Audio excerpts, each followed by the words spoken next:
Shalom, je suis le révérend Hervé Tsamou. Bienvenue dans cette rubrique Un instant la présence de Dieu. Nous allons partager dans l'univers entier des Écritures où le Seigneur nous plongera dans les profondeurs de sa connaissance. Aujourd'hui, nous allons parler essentiellement d'un thème assez pertinent, la foi. L'auteur du livre d'Hébreux dans la parole de Dieu, c'est-à-dire la Bible, définit la foi comme étant la ferme assurance des choses qu'on espère et la démonstration de celles qu'on ne voit pas. Hébreux 11, à partir du verset 1. La foi n'est pas aveugle. Elle voit ce que l'œil nu ne peut voir et nous permet de cerner les objectifs à réaliser. Pour mieux comprendre cela, voyons un peu un architecte qui, dans son esprit, conçoit un bâtiment qui repose sur de l'eau. Ce projet à l'œil humain est surréaliste, n'est-ce pas? Mais la perception et le développement de la foi provoquent à repousser les limites du soi-disant impossible. La foi donne vie à la vision. À l'instar d'Abraham, quand Dieu dit à Abraham, à partir de Genèse 12, à partir du verset 1, l'Éternel dit, va dans le pays, va de ton pays, de la patrie et de la maison de ton père dans le pays que je te montrerai. En lisant les Écritures de fond en comble, je n'ai vu nulle part où le Seigneur a fait une description réelle de l'endroit où Abraham devait partir. Mais qu'est-ce qui pouvait motiver et diriger les pas d'Abraham? Je pense que c'est la foi. Parce qu'à partir de la foi, nous pouvons percevoir les plans et les voies de Dieu. Certes, invisible mais réelle et certaine. Et nous allons poursuivre dans le livre d'Hébreux à partir du verset 2, parce que son auteur dit des choses très intéressantes à la suite de la définition de la foi. Il dit, pour l'avoir possédée, les anciens ont obtenu un témoignage favorable. C'est pour dire, celui qui obtient la foi sortira de là avec un témoignage. Je prie que tu sortes d'un témoignage en t'appuyant sur la foi. Et c'est assez pertinent et assez puissant ce que l'auteur d'Hébreux dit à la suite, encore à partir du verset 11. Hébreux 11, à partir du verset 3. Il dit, c'est par la foi que nous reconnaissons que le monde a été formé par la parole de Dieu, en sorte que ce qu'on voit n'a pas été fait des choses visibles.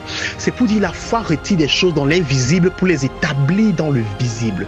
Je prie que tes projets, ta destinée, ce que tu perçois dans le domaine invisible, que par ta foi tu puisses transformer cela en concret par le nom de Jésus.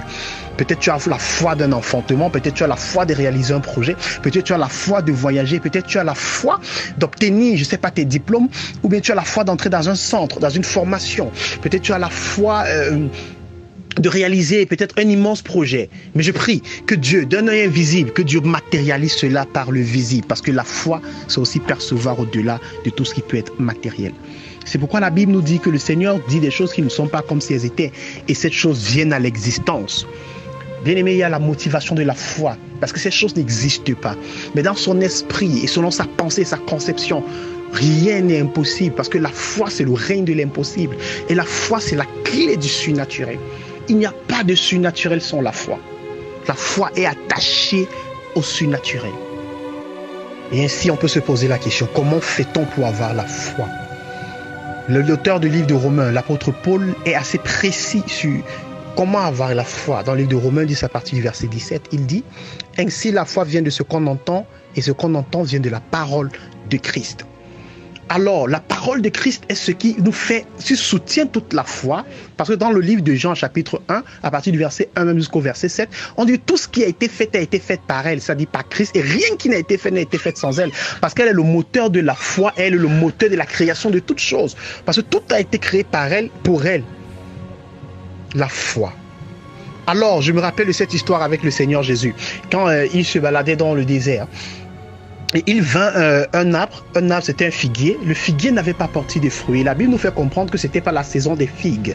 Et Jésus, ayant vu cela, il a maudit le figuier. Et il a continué sa route. Maintenant, au retour de son voyage, quelque chose d'assez essentiel s'est produit.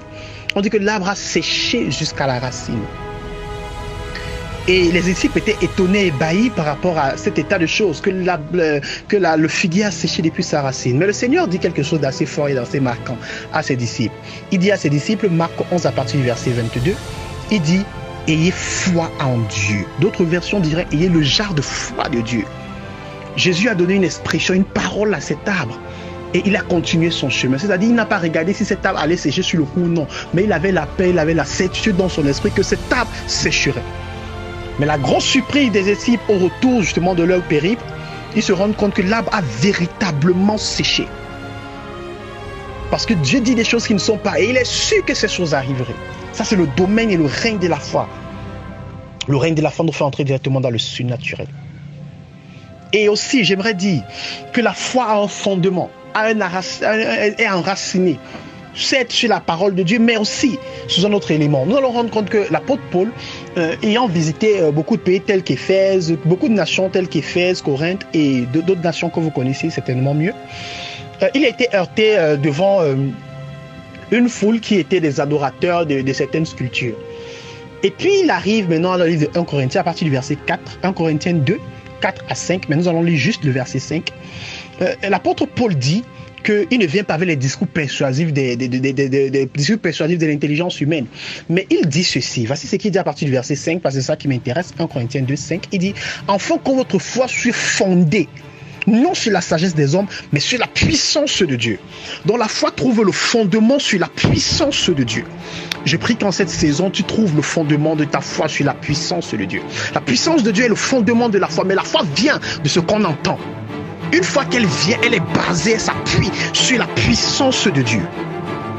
Et c'est ça qui crée le mouvement de la création. Je prie qu'en cette saison, Dieu crée quelque chose de nouveau. Dieu t'apporte quelque chose de nouveau, un témoignage nouveau. Tu sortiras de là avec un témoignage si tu peux t'appuyer sur la foi en Dieu.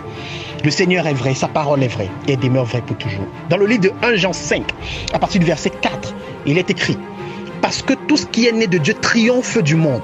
Et la victoire qui triomphe du monde, c'est notre foi. Je prie que ta foi te fasse triompher du doute. Que ta foi te fasse triompher justement de tous les plans machiavéliques de l'ennemi contre ta vie. Que ta foi te fasse triompher des oppresseurs, te fasse triompher du manque, te fasse triompher de la mendicité, te fasse triompher de tout ce qui peut être limitation, blocage dans ta vie. Tu es béni, distingué, élevé en cette saison. Tu verras des opportunités s'accomplir dans ta vie. Tu entreras dans le plan et dans la destinée de Dieu. Tu es élevé en autorité et élevé en dignité. Je prie que Dieu te couronne tes efforts de succès en cette saison. Tu connaîtras le meilleur de tes jours. Tu entres dans une nouvelle saison, dans une nouvelle phase, parce que le Seigneur a décidé d'augmenter ta foi. Selon la parole de Dieu qui est écrite, Luc 17 à partir du verset 5, les apôtres ont demandé: Seigneur, augmente notre foi. Je prie que le Seigneur t'augmente ta foi en cette saison, par le nom de Jésus. Amen.